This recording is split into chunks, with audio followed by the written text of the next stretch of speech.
AP liquor scam కేసులో YCP MP Mithun రెడ్డికి Vijayawada ACB court remand విధించింది. ఆగస్టు 1 వరకు రిమాండ్ విధిస్తూ ఆదేశాలు జారీ చేసింది. దీంతో మిథున్ రెడ్డిని ఏసీబీ కోర్టు నుంచి రాజమండ్రి సెంట్రల్ జైలుకు తరలించారు.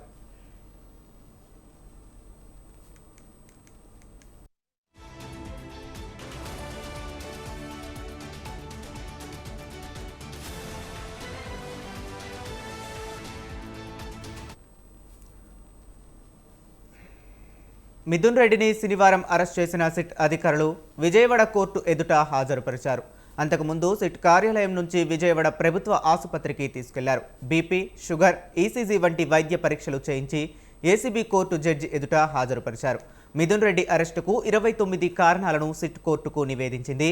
Section 409, 420, 120B, read with 34, 37, prevention of corruption act 7, 7A, 8, 13B, 13(2) సెక్షన్ల కిందనే కేసు నమోదు చేసినట్లు తెలిపింది.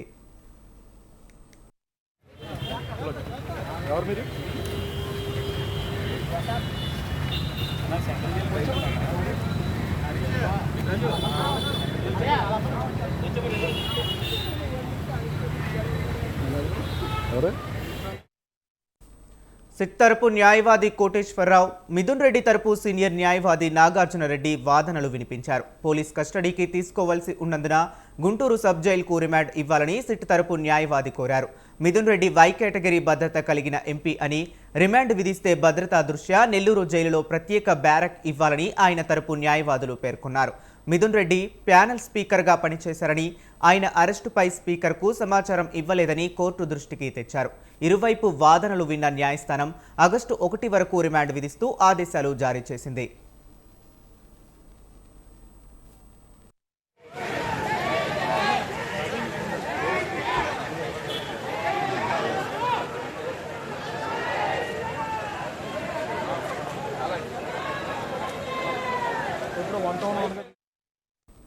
మిథున్ రెడ్డి రిమాండ్ రిపోర్టులో పలు కీలక అంశాలను ప్రస్తావించింది సిట్. ఈ నేపథ్యంలో కోర్టులో 28 పేజీల రిమాండ్ రిపోర్టు దాఖలు చేసింది. ప్రస్తుతం ఆ రిమాండ్ రిపోర్టు స్వతంత్ర చేతిలో ఉంది. లిక్కర్ స్కామ్ కేసులో మిథున్ రెడ్డి పాత్ర స్పష్టంగా ఉందని సిట్ పేర్కొంది. మనీ ట్రయల్తో పాటు కుట్రదారుడిగా మిథున్ రెడ్డి పేరు చేర్చారు సిట్ అధికారులు. మద్యం విధానం మార్పు, అమలు, ఇతర నిందితులతో కలిసి డిస్టిలరీలు, సప్లయర్ల నుంచి నగదు తీసుకున్నట్లు నిర్ధారించారు. ఎక్సైజ్ డిప్యూటీ కమిషనర్ సత్యప్రసాద్కు ఐఏఎస్గా పదోన్నతి కల్పిస్తామని ఆశ చూపించి స్పెషల్ ఆఫీసర్గా నియమించారని వివరించారు సిట్ అధికారులు.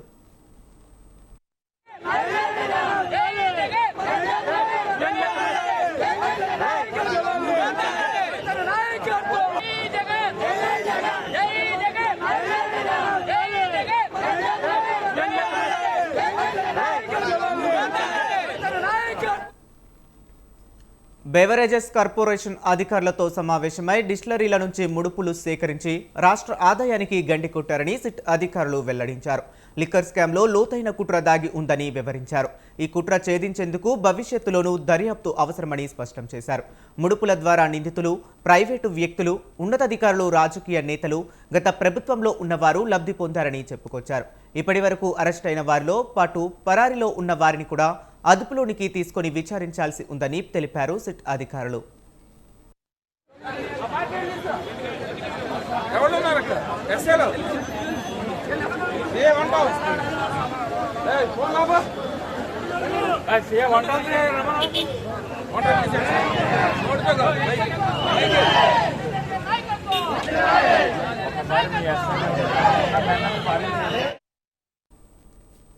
మద్యం ముడుపులను 2024 ఎన్నికల్లో పోటీ చేసిన అప్పటి అధికార పార్టీ అభ్యర్థులకు పంపిణీ చేశారని రిమాండ్ రిపోర్టులో సిట్ పేర్కొంది.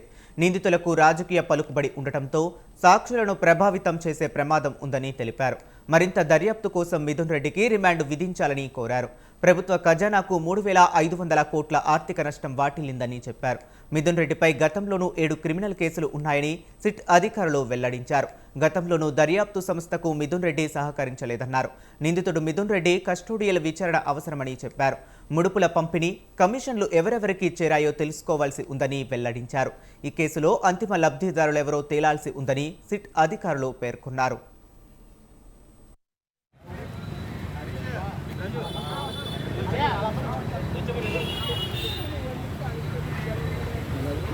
ఎవరు మనోళ్ళే.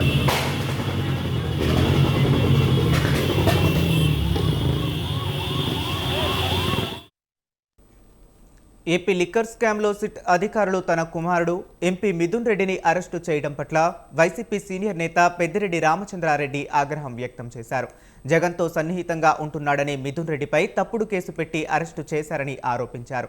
చంద్రబాబు, పవన్ కళ్యాణ్, నారా లోకేష్ కలిసి రాజకీయ కక్ష సాధింపులకు పాల్పడుతున్నారని ఆయన ఆరోపించారు. జిల్లాలో తమ కుటుంబానికి ఉన్న పట్టు చూసి చంద్రబాబు తట్టుకోలేక అరెస్టుల రూపంలో విద్వేషం ప్రదర్శిస్తున్నారని, దీని ఫలితం తప్పక అనుభవిస్తారని పెద్దిరెడ్డి హెచ్చరించారు. పనిచేస్తా ఉందో చంద్రబాబు నాయుడు వాళ్ళ కుమారుడు మరి పవన్ కళ్యాణ్ ఏ విధంగా కక్ష సాధనకు చర్యలకు ఎక్కువగా పాల్పడుతున్నారు. గతంలో కూడా ఇదే మిథున్ రెడ్డిని అప్పుడు ఎంపీగా ఉన్న తరుణంలో ఎయిర్పోర్ట్లో ప్యాసింజర్లందరినీ కూడా ఇంటర్నేషనల్ ప్యాసింజర్లందరినీ కూడా వదిలేసి ఎయిర్ ఇండియా ఫ్లైట్ వెళ్ళిపోతే ఆ ఎయిర్ ఇండియా మేనేజర్ను నిలదీసినందుకు కొట్టాడని చెప్పి తప్పుడు కేసు పెట్టి అప్పుడు కూడా అరెస్ట్ చేశారు. మరి తప్పుడు కేసు అని తేలిపోయింది. ఆ చెప్పిన సాక్షులందరూ కూడా మేము చంద్రబాబు ప్రోద్బలంతో చెప్పాల్సి వచ్చిందని చెప్పి ఆ రోజు చెప్పారు. అధికారాన్ని అడ్డం పెట్టుకొని చంద్రబాబు ముఖ్యమంత్రిగా ఆ రోజు వ్యవహారం తీరు ఏ విధంగా ప్రజలందరూ కూడా గ్రహించారో మనమంతా కూడా చూసాము.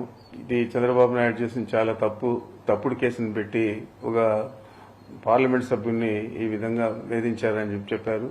మరి ఇప్పుడు కూడా అతను అధికారంలోకి వచ్చినప్పటి నుంచి ఇప్పుడు దాకా అనేక కేసులు, ల్యాండ్లు అంటాడు, లేకపోతే ఈ తప్పుడు కేసులు అన్నీ కూడా మదనపల్లి ఫైల్స్ అంటాడు. ఆ ఫైల్స్కు నాకు ఏం సంబంధం, ఇప్పటిదాకా సంబంధం లేదని చెప్పి ప్రతి ఒక్కరు కూడా చెప్పారు. ప్రభుత్వం కూడా ఏమీ తేల్చలేకపోయింది. మరి ఇలాంటి తప్పుడు కేసులన్నీ కూడా అనేక రకాల కేసులన్నీ పెట్టి వేధించడం జరుగుతోంది. రాష్ట్ర AP liquor scam case Chandrababu సృష్టించిన కట్టుకథ అని, అందులో భాగంగానే అక్రమ అరెస్టులు కొనసాగుతున్నాయని మండిపడ్డారు వైసీపీ నేత సజ్జల. కక్ష సాధింపు చర్యల్లో భాగంగానే ఎంపీ మిథున్ రెడ్డిని అరెస్టు చేశారని ఆయన అన్నారు. ఈ కేసులో 3,000 కోట్ల మేర స్కామ్ జరిగిందని చెప్తున్న సర్కార్ ఆ 3,000 కోట్లనే 30 రకాలుగా చెప్తుందన్నారు. ప్రజల నుండి వచ్చే ప్రశ్నలు తప్పించుకోవటానికి ఈ విధంగా చేస్తున్నారని సజ్జల ఆరోపించారు. నాడు స్కిల్ స్కామ్లో చంద్రబాబు అధికార దుర్వినియోగానికి పాల్పడినట్లు పక్కా ఆధారాలుంటే ఇప్పుడు లిక్కర్ కేసులో ఒక్క ఆధారం లేదని, అన్యాయంగా అందరినీ అరెస్టు చేస్తున్నారని మండిపడ్డారు సజ్జల. డెవలప్మెంట్ స్కామ్ లో మీ అందరికీ తెలుసు, ఖచ్చితమైన ఆధారాలతో మనీ ట్రైల్ ఉంది. కేబినెట్ అప్రూవల్ ఇచ్చింది, ఒకదానికి ఇస్తే నువ్వు దాన్ని ఓవర్ రైడ్ చేసి కార్పొరేషన్ ద్వారా నీ మనిషిని తెచ్చాడ పెట్టుకుని ఒక వ్యక్తిని అక్కడి నుంచి నేరుగా అగ్రిమెంట్ చేసేసుకుని క్యాష్ డబ్బు వెళ్ళింది ప్రభుత్వం నుంచి. అందులో చంద్రబాబు సంతకాలు ఉన్నాయి, ఆయన క్లియరెన్స్ ఉంది, ఆయన ఒత్తిడి ఉంది అని కూడా ఆధారాలు ఉన్నాయి. అవి వెళ్ళి షెల్ కంపెనీలకు వెళ్ళి అక్కడ నుంచి క్యాష్ అయ్యి బయటికి ఎక్కడికో వెళ్ళిపోయింది.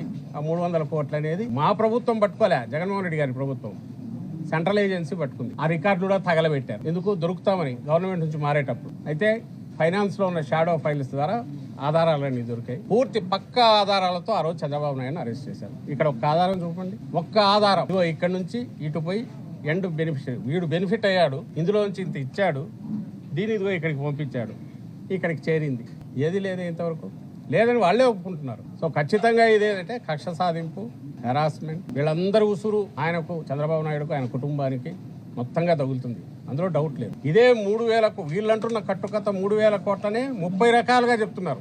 ఇన్వెస్ట్మెంట్లు చేశారంటారు, మళ్ళీ ఎన్నికల్లో ఖర్చు పెట్టారంట. అసలు ఎక్కడ డబ్బు ఎక్కడ ఉంది, ఎక్కడికి పోయిందంటే అసలు రికార్డులే తగలబెట్టేశారని కొత్తదేదో అందుకునేట్టున్నారు. బంగారు కొన్నారన్నారు, సినిమాలు తీశారన్నారు, మరి ఎన్నికల ఖర్చుకి ఎక్కడి నుంచి వచ్చింది? ఆఫ్రికాలో పెట్టుబడులు, దుబాయ్లో పెట్టుబడులు, ఏ సినిమా కథ దీని ముందైతే దిగదుడిపోయి. సినిమా కూడా కాదు, ఈటీవీలో వస్తుంటది సీరియల్, 1000, 2000, 3000, 4000 ఎపిసోడ్లు పోతా ఉంటది. అది జీడిపాకం సాగినట్టు సాగుతా ఉన్నారు కదా, అట్లా సాగుతా పోతుంది. కానీ దొరకట్లే, వీళ్ళకి ఆఖరికి దొరక్క ఆ మధ్య ఎప్పుడో 375 కోట్ల పేజీల, 3,75,00,000, 375 కోట్ల పేజీలు ఈనాడులోనే ఒక బ్యానర్ ఐటమ్ వచ్చింది. మొత్తం సమాచారం అంతా లేపేసినారు హ్యాక్ చేసి కంప్యూటర్లను. దీనికి ఇంటర్నేషనల్ కన్సల్టెంట్లను వాడుకున్నారు. ఇంకొక కథ పెద్దది. ఇప్పుడు తాజాగా ఏమి సాక్ష్యం ఉండడానికి ఏమైనా ఉంటే కదా కేసు, కాబట్టి సాక్ష్యాలన్నీ కాల్ చేశారని కూడా మళ్ళీ తీసుకొస్తారు. సాక్ష్యాలు దొరకలేదు కాబట్టి కష్టం అవుతుందని వీళ్ళు. అయినప్పటికీ ఆధారం చిన్నది దొరికిందని ఇంకేదో పట్టాలని చూస్తున్నాం. అసలు దేనికైనా హద్దు పద్దు, నీకు ప్రజలు ఎందుకు తీర్పు ఇచ్చినారు? నువ్వు చేయాల్సింది ఏంది? నువ్వు ఇచ్చిన తప్పుడు అబద్ధపు అసాధ్యమైనవి నువ్వు చేయదలుచుకుని హామీలన్నీ తొంగలో దొక్కినావు. ఇంకో పక్క రాష్ట్రాన్ని గాలికి వదిలేసినావు. శాంతి భద్రతలు అసలు ఎక్కడికి వినేది లేదు. లాండ్ ఆర్డర్ అనేది లేదు. ఎంటైర్ పోలీస్ ఫోర్స్లో నీ మాట వినే వాళ్ళను వినని వాళ్ళందరినీ వీఆర్లో పంపేసావు. రకరకాల హింసిస్తున్నావు, వేధిస్తున్నావు. దారిలోకి వచ్చిన వాళ్ళందరినీ వాడుకొని దారిలోకి భయంతో అయినా తెచ్చుకొని భయపెట్టైనా అందులో కొంతమందితో ఒకటి సిట్ అని ఫామ్ చేసి న్యాయ ప్రక్రియలో ఉండే బేసిక్ వీటిని యూజ్ చేసుకొని, ఎందుకంటే ఈ స్టేజ్లో న్యాయ వ్యవస్థ కూడా ఏమంటుంది, వాళ్ళైనా కోర్టులైనా మా దగ్గర ఇన్ని ఆధారాలు ఉంటే మరి చూపండి అబ్బా అంటారు. ఈలోగా ఏంటంటే హెరాస్మెంట్, కక్ష సాధింపు. ఇప్పటికి 60-70 రోజులు అసలు 90 రోజులు అయిపోయింది. ఇప్పుడు ఛార్జ్ షీట్ వేశారు. ఏంటంటే ఇంకా ఏం దొరకలేదు, చూస్తున్నాం, మళ్ళీ వేస్తామంటున్నారు. ఈలోగా జగన్మోహన్ రెడ్డి గారి దగ్గరికి పోతున్నాం, ఇంకోరి దగ్గరికి పోతున్నాం. బిగ్ బాస్ ఎవరు? ఈ క్వశ్చన్లు కేవలం ప్రజల నుంచి వచ్చే క్వశ్చన్లు తప్పించుకోవడానికి. రెండో వైపు తాను జైలుకి వెళ్ళాడు కదా, ఈ రోజు అందరినీ జైలుకి ఎట్లా పంపాలని చంద్రబాబు నాయుడు. తాను ఎందుకు వెళ్ళాడు? ఆధారాలు ఉన్నాయి కాబట్టి ఆ రోజు వెళ్ళి ఇదే 3000కు వీళ్ళంటున్న కట్టుకథ. అక్రమ కేసులు, అరెస్టులతో వైసీపీని అణించలేరని అన్నారు ఆ పార్టీ నేత అంబటి రాంబాబు. పెద్దిరెడ్డి కుటుంబంపై ఉన్న కక్షతోనే మిథున్ రెడ్డిని అరెస్టు చేయించారని చంద్రబాబుపై ఫైర్ అయ్యారు. మిథున్ రెడ్డి గారు 3 సార్లు గెలిచాడండి. మిథున్ రెడ్డి గారు 47 years, is an young man. పార్లమెంట్కి వెళ్ళినటువంటి వ్యక్తి. వైఎస్ఆర్ కాంగ్రెస్ పార్టీ ఓడిపోయినప్పుడు కూడా మొదటి 2014లో గెలిచాడు. మొన్న 4 సీట్లు వచ్చినప్పుడు కూడా పార్లమెంట్కి ఎన్నికైనటువంటి వ్యక్తి.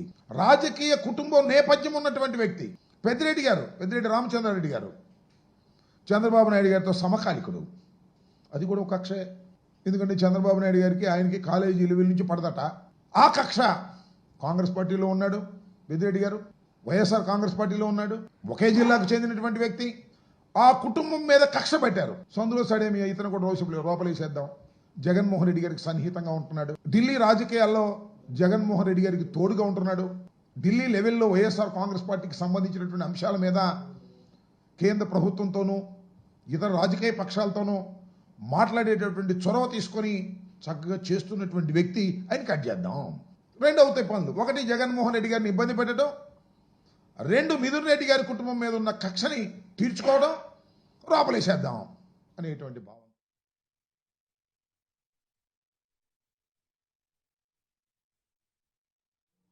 హైకోర్టులో, సుప్రీంకోర్టులో రిలీఫ్ రాలేదు. ఆయన వాలంటరీగా వచ్చాడు, సిట్ ముందు హాజరయ్యాడు. సిట్ వాళ్ళు అరెస్ట్ చేసేటప్పుడు అంటారు ఆయన సహకరించలేదంట విచారణకి. సహకరించడం ఏంటో మీరు చెప్పిన దానికన్నా ఒప్పుకోవాలా?